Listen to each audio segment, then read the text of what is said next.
Raise your right arm. Fire!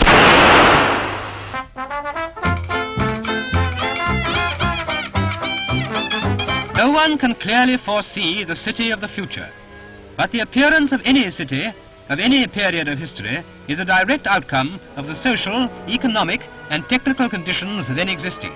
The cities of the future would be laid out to a master plan. Streets and buildings no longer haphazard, but harmoniously related.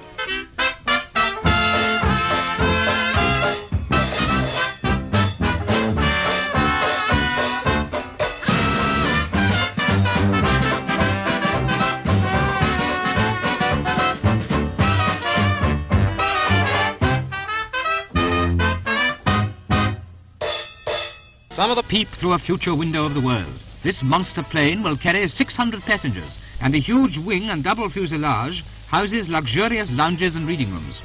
It will speed from London to New York in a day.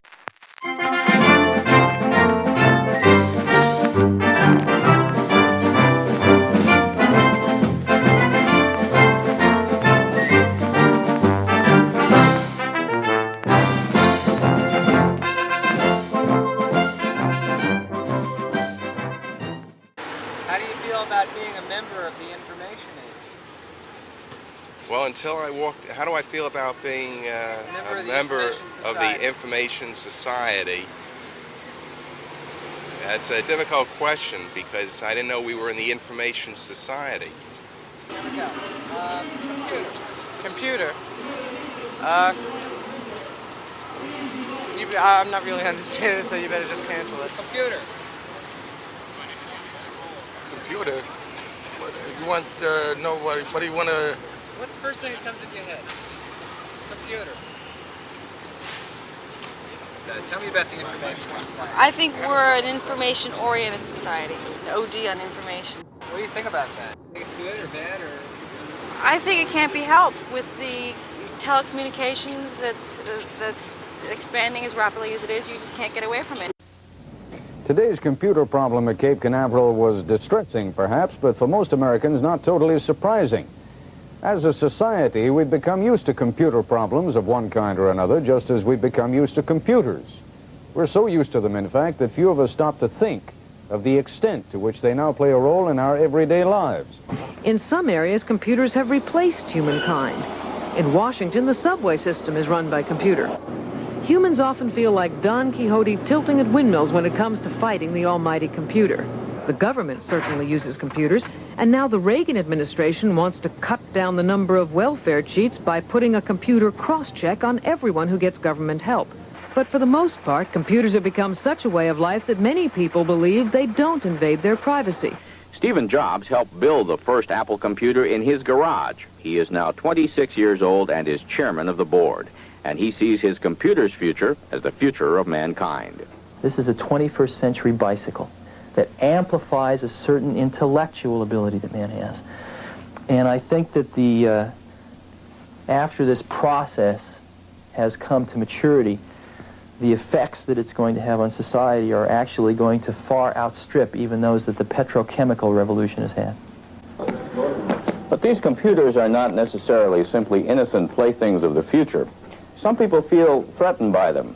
Some think they tend to dehumanize, and others fear they may eventually take over their jobs.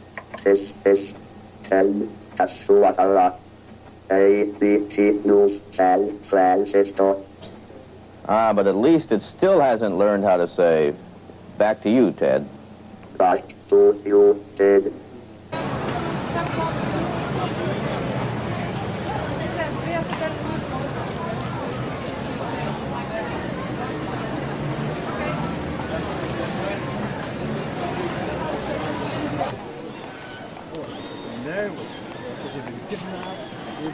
Mind you, boys are usually safer than girls.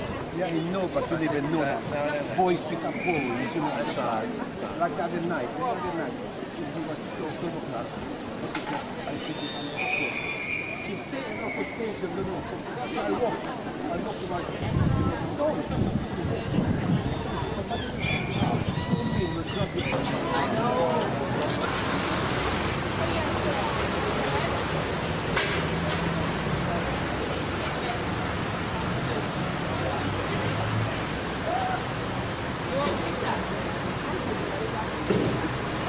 Take a spin, now you're in with the techno set. You're going surfing on the internet.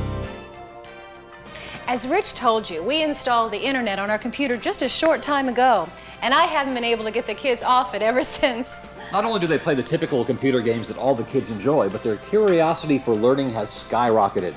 Peter is constantly quoting sports statistics, and he can tell you the best surfing spots around the globe.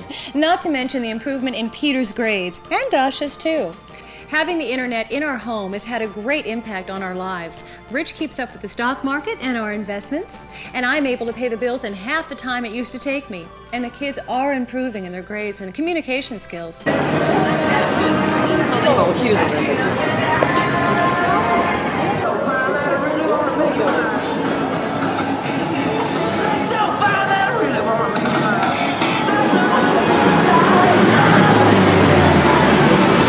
Sophia, Web Summit is all about the most amazing new technologies.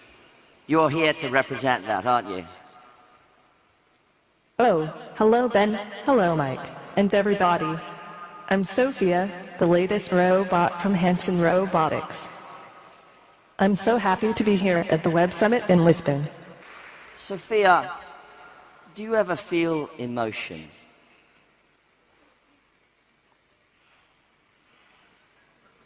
Exciting.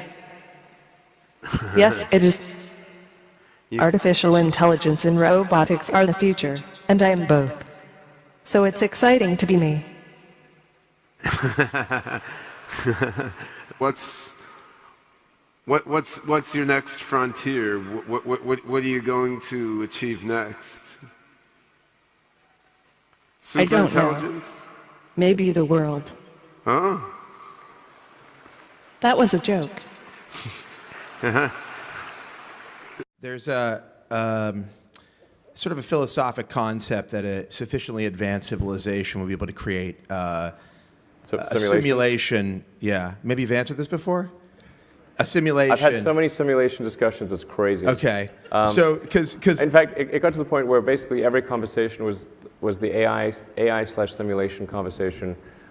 And my brother and I finally agreed that we would ban such conversations if we were ever in a hot tub. Okay. That was like, I think here's, in my mind, like the strongest argument for us being in a simulation, probably being in a simulation, I think is the following. That 40 years ago, we had Pong, like 2 rectangles and a dot. That was what games were. Now, 40 years later, we have photorealistic 3D simulations with millions of people playing simultaneously, and it's getting better every year. And soon we'll have virtual reality, augmented reality. If you assume any rate of improvement at all, then the games will become indistinguishable from reality, just indistinguishable. Even if that rate of advancement drops by 1,000 from what it is right now, then you just say, okay, well, let's imagine it's 10,000 years in the future, which is nothing in the evolutionary scale. So given that we're clearly on a trajectory to have games that are indistinguishable from reality, and those games could be played on any set-top box or on a PC or whatever, and there would probably be, billions of such, computers or set-top boxes, it would seem to follow that the odds that we're in base reality is 1 in billions.